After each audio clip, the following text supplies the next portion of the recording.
Kababy kakanaka FC on the beat. Takuimbra song inaspaka.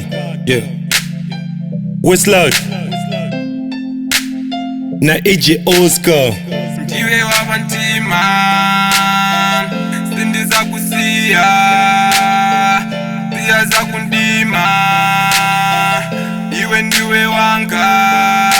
Kababy kakanaka kane rudo rwakaspaka nasi wandifadza paumambo wandigadza chora baby nasi rudo ndokuzadza ndikusiya wazvimbirwa kunge munhu achasadza rudo njukabu anditambise makasa tisina chatinacho gere yedu parupasa kanaye nepasi I don't care ichagasa hapana notimisa rudo rwedu rwakupisa kundiwe wega wani baby rangu randodisa ndofara paya nguva dzose wondikisa uri wangu baby girl matsaga ezvakuvatyisa tamisa imba yedu ivo votirwisa ndipe fuvesheni yerudo rwako kwetenzisa chiva amai vevana vangu beba ndizotiza kadero wandzidzisa rudografu wandikwiza kanshedza ndinouya nemufaro kunge monya ndekushaya ndinoonda ndoita kunge ndonda nditase mumaziso bebi inza zvandikusasa ndakutasa meso kwako bebi izvi zviri pai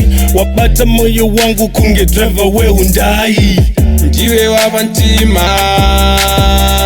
sindiza kusiya siya za kundima iwe ndiwe wanga ine makukonda baiwe ndakomama ineza iwe zaife atoke. Ndiwe wabantima mwina ndimbe ndisinge it's okay I'm gonna do for you it's okay I'm gonna spend for you it's okay I'm gonna do for you it's okay I'm gonna spend for you.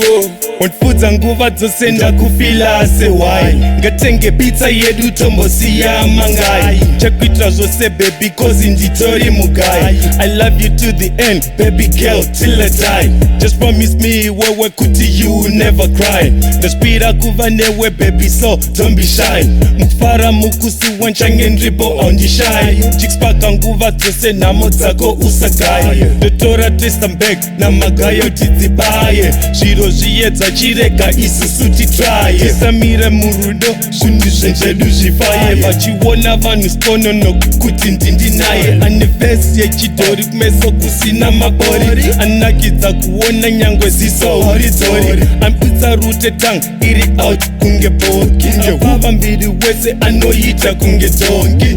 Ndiwe wabantima sindiza kusiya siya za kundima iwe ndiwe wanga ine makukonda baiwe ndakomama